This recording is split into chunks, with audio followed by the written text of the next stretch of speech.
तो जब तक इस नर्क में रहना है तो यहाँ भी अव्वल बन के रहना है। हमारे दिल में नॉन वायलेंस है, दिमाग में नहीं है। और हमें पता है कि कहाँ दिमाग लगाना है, कहाँ दिल लगाना है। सब कुछ हमें खबर है, नसीहत न दीजिए। क्या होंगे हम खराब, जमाना खराब।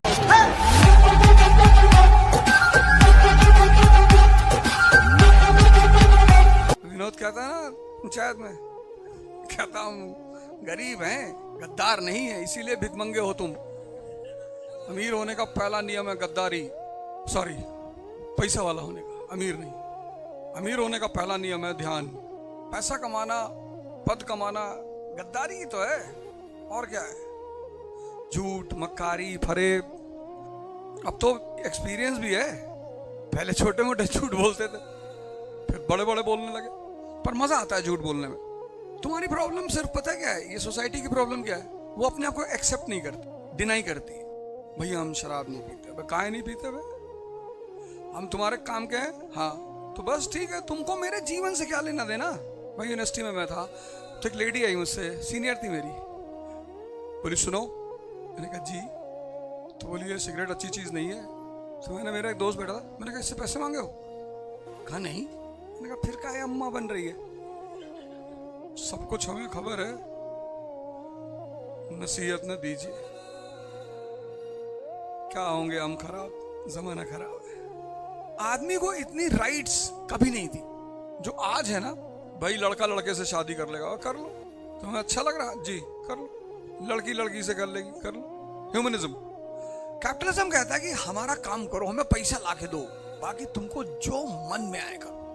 आज पूरी दुनिया में जो मुसलमानों से नफरत है, उसकी वजह क्या है? उसकी वजह यही है, इस्लाम कैपिटलिज्म के इस चीज के खिलाफ है कि कुछ भी नहीं करना है। लेकिन उसमें एक पेज है, हाँ पेज ये है कि मुसलमान साबित नहीं कर पा रहे दुनिया में कि भैया हम श्रेष्ठ हैं। इस्लाम तो है, वो नहीं है। जो बगदाद में, डेमस्कस में जो यूनिवर्सिटीज थी, वो कहाँ खो गई? क्या किया तुमने उनका? आज मुसलमान जो है वो यही फंस गया।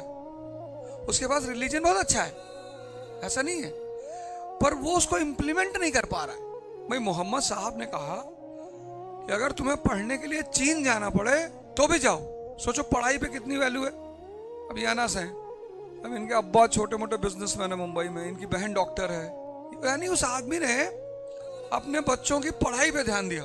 नहीं तो ये भी ऐसे ही छोटे मोटे बिजनेसमैन हो जाते। तो मोहम्मद साहब ने कहा कि अगर तुम्हें चीन जाना पड़े तो भी जाओ। हिंदुइज्म ने भी यही कहा जाति न पूछो साधु की, पूछ लीजिए ज्ञान।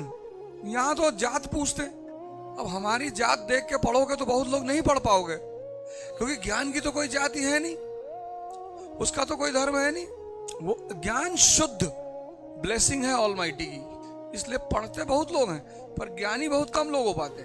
तो जब तक इस नर्क में रहना है तो यहाँ भी अव्वल बन के रहना है कि तुम इतनी बदतमीजी करोगे, हम इतनी करेंगे, तुम इतनी कमीनगी करोगे, हम इनफाइनाइट करेंगे। तुम करो तो हाँ, लेकिन हम मेज में क्या लिखेंगे कि non violence is the philosophy. इसीलिए भगवान ने दो चीजें बनाई, एक दिमाग, एक दिल। हमारे दिल में नॉन वायलेंस है, दिमाग में नहीं है।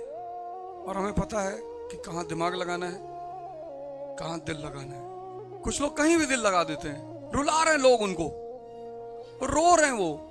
मेरे कहने का मतलब ये नहीं था, यही था, यही जो तुम सोच रहे हो ना, यही था। तुमको कोई आदमी इसलिए नहीं पसंद करता कि तुम अच्छे हो, तुम काम के हो। तो जब तुम पसंद किए जाते हो अपने काम की वजह से, तो अपनी काम की वैल्यू बढ़ाओ। क्यों फालतू में अपना टाइम वेस्ट कर रहे हो? क्यों अच्छे बनने की कोशिश कर रहे हो? अच्छे रहो, बनने की कोशिश मत करो। कोई तुम्हें भैया कह रहा, तुम उसको पापा कहो। मैंने कोई तुम्हें इतना रिस्पेक्ट दे रहा, उसको रिस्पेक्ट इतनी दो। किसी ने तुम्हें एक बिस्किट खिलाया, तुम उसको 2 पैकेट बिस्किट दो। किसी ने तुम्हारा बिस्किट छीन लिया, उसे घर से चीनी निकाल लाओ, चाय पत्ती, गैस सिलेंडर उठा ले आओ। बदतमीजी क्यों करोगे? अब ये बहस उठता है कि धर्म ईश्वर ने बनाया या धर्म इंसान ने बनाया। किसने बनाया? इंसान ने। क्योंकि अगर ईश्वर धर्म बनाता तो आदमी को कभी जंगल में नहीं रहना पड़ता। वो जंगल में रहा, उसका एवोल्यूशन देखो, एवोल्यूशन इसका मतलब ईश्वर नहीं है। ये सिर्फ मैं कह सकता हूं, तुम नहीं कह सकते, क्योंकि हिंदू कॉन्सेप्ट में हम हर उस आदमी को भगवान मानते हैं जिसने अपने आप को पा लिया है। ये हिंदू रिलीजन की एक बहुत बड़ी स्पेशलिटी है। इसलिए जब हिंदुस्तानी बाहर जाता है तो उससे सवाल किया जाता है कि भाई सारे भगवान आपके देश में क्यों पैदा हुए, यूरोप में क्यों नहीं? यूरोप भी तो उन्होंने ही बनाया है ना, बाकी सबसे दुश्मनी है? नहीं, ऐसा नहीं। हमने एक कॉन्सेप्ट डेवलप किया, द्विज। ये दुनिया का सबसे प्यारा कॉन्सेप्ट, सिर्फ हिंदुस्तान को पता है कन्वर्जन का मतलब। उसको सेंसेस से कॉन्शियस पे आना पड़ेगा। इसको इस्लाम कहता है नफ्स, और इसको कहता है ईमान। सारे रिलीजन इसी की बात करते हैं। इसको इस्लाम कहता है नफ्स। इस द्विज के कॉन्सेप्ट को वो भी मानता है, क्रिश्चियनिटी भी मानती, सारे रिलीजन इस कॉन्सेप्ट को मानते हैं। हम कहते हैं कि हम मन हमें ईश्वर से दूर रखता है, इस्लाम कहता है इब्लीस रखता है। भाई तुम्हारा नमाज पढ़ने का मन है, कितने लोगों को तहज्जुद की नमाज पढ़ने देता है वो?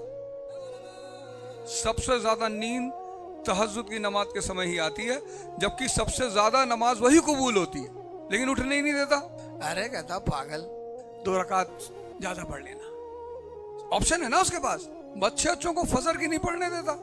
कोई साबित कर दे कि कोई रिलीजन दुनिया में बुरा है तो पहले तो मैं पढ़ाना छोड़ दूं। बस कोई साबित कर दे मेरे सामने आके कि फला फला रिलीजन बुरा है, गलत है ही नहीं। तुम इससे पहले भी पढ़े होगे, जहां जितने लोग बैठे हो सब पढ़े होगे, लेकिन पिछले 4 दिन में जो मैंने तुम्हें पढ़ने का तरीका दिया उसने तुम्हारे फ्रेम ऑफ माइंड को बदला कि नहीं बदला? कुछ तुम्हारा पढ़ने के जीवन में चेंज आया कि नहीं आया? बस अब अगर तुम इसको स्ट्रॉन्ग कर ले आओ, अगले साल आइए। अब ये तुम्हारे तपस्या का समय है, और 1 साल कर लो यार, क्या जाता है। 1 साल नहीं दोस्ती करोगे तो मर थोड़ी जाओगे। कल मुझे घूमने टहलने में रात हो गई यहाँ यार, पुणे आके एक इतनी गंदी लत चाय पीने की लग जाती है। पूरे साल मैं चाय नहीं पीता हूँ, यहाँ आता हूँ वो चाय ही ऐसी है, एक यवले की एक ईरानी की, वो क्या नाम है वहाँ पे, ईरानी कैफे है MG रोड पे, उसकी चाय और उसका टोस्ट। ना खाए तो पागल की तरह इधर उधर घूमे, लगता है कि कुछ खो रहा है यार, जिंदगी में कुछ मिल नहीं रहा। और तुम्हारा वो जो कोहिनूर वाला है कैंप, उसकी मलाई, मतलब कितना कोलेस्ट्रॉल कंट्रोल करो 10-15 किलोमीटर घूमो। यहाँ आके गाड़ी सीधे कोहिनूर की तरफ जाती, वहाँ बैठे रह गए 10-10:30 बज गए। फिर आए, फिर होटल पहुंचे, फिर मैंने कहा जिम खुलवाओ, कहा 11 बजे आ रहे हैं। मैंने कहा 11-12 कुछ नहीं। फिर 1 बजे तक ट्रेडमिल किया अकेले। फिर उसमें एक लड़का आया, बोला कभी कभी यहाँ अजीब अजीब सी साउंड आती है। मैंने कहा भाग जाओ अजीब अजीब सी साउंड आती है। सब मेरे ही आदमी हैं, जो दिखाई पड़ रहे हैं वो भी, जो नहीं दिख रहे हैं वो भी। ये सारा कांड हम ही कर रहे हैं। अच्छा यार, भूत प्रेत से दोस्ती हो जाए कितनी अच्छी बात है। कल तुम आई नहीं थी। इंसान से दोस्ती मजेदार होती है, पर भूत प्रेत से तो और मजेदार होती है। दूसरे दुनिया की कहानी सुनाते हैं सब, वहां भी तो रंगदारी चलती है, ठेकेदारी, गैंग, गुट, उनको भी राय देना पड़ता है हिस्ट्री के हिसाब से कि देख भूतों की हिस्ट्री में ऐसा कभी नहीं हुआ है। तुम ये मत सोचो कि तुम डरते हो, सब डरते हैं, भूत भी डरते हैं। एक से एक बदतमीज है जिनसे भूत भी डरते हैं, उनके करीब नहीं जाते। और तुम्हारे अंदर एक गुण होना चाहिए। भय बहुत अच्छी चीज है, भय बड़ी प्यारी चीज है। डर ये मत समझना गलत चीज है। अगर डर नहीं होती ना तो तुम सांप पकड़ लिए होते, वो डस लेता तुमको, तुम मर जाते। तो डर इज अ नेचुरल मैकेनिज्म कि भैया खतरे के पास नहीं जाना है। आग का अगर डर ना हो तो तुम तो आग में से चलते हुए चले जाओगे, पता जला दी तुमको आग। तो डर अच्छा है, लेकिन डर कर भयभीत हो जाना, डर तुम्हें दिया गया प्रिकॉशन के लिए कि तुम कुछ चीजों से बचो। नेचर ने जो भी चीज दी है वो कुछ रीजन से दी है, ऐसा नहीं दे दिया। तो डर बहुत अच्छी चीज है। तुमको लगता है मैदान में हार जाएंगे, भाग लो। जान देने की क्या जरूरत, जान लेना है। वचन जाए पर जान न जाए अपना अपना दर्शन है यार। तुम सोच सकते हो ऊबर के पास कोई गाड़ी नहीं है, ऐसा कोई बिजनेस सोच सकते हो कि तुम जिस बिजनेस को कर रहे हो उस बिजनेस की कोई चीज तुम्हारे पास नहीं है। जोमेटो के पास कोई होटल नहीं है, ऊबर के पास कोई गाड़ी नहीं है, ब्लिंकिट के पास कोई दुकान नहीं है, अमेजोन के पास कोई स्टोर नहीं है, और अरबों रुपए कमा रहे हैं सब। ऊबर के पास अपनी गाड़ी नहीं है और पूरी दुनिया में वो पैसा कमा रहा है। ऐसा बिजनेस सोच सकते हो? ये जितनी बड़ी बड़ी सोसाइटीज बनती हैं, इसमें कैसे बनती हैं पता है? जैसे 10 इन्वेस्टर आ जाते हैं, 10 इन्वेस्टर ने 1 करोड़ रुपया दिया, 10 करोड़ रुपया दिया, 5 करोड़ की जमीन हो गई, फिर 5 करोड़ का कंस्ट्रक्शन हो गया, फिर उस 10 करोड़ की सोसाइटी को 50 करोड़ में बेचा। अभी जिन लोगों ने 1-1 करोड़ रुपए लगा, इन्होंने कोई काम किया? ये इन्वेस्टर है। इसको बोलते हैं कैपिटलिज्म, रोटेशन ऑफ वेल्थ। करना कुछ नहीं है, बस तुमको पैसा नचाना आता हो। कुछ और बड़े खलीफा हैं, वो स्टॉक एक्सचेंज का खेल खेलते हैं। तो इस तरह की जो इकॉनमी है, ये पहले कभी नहीं थी ही नहीं। Society, economy, polity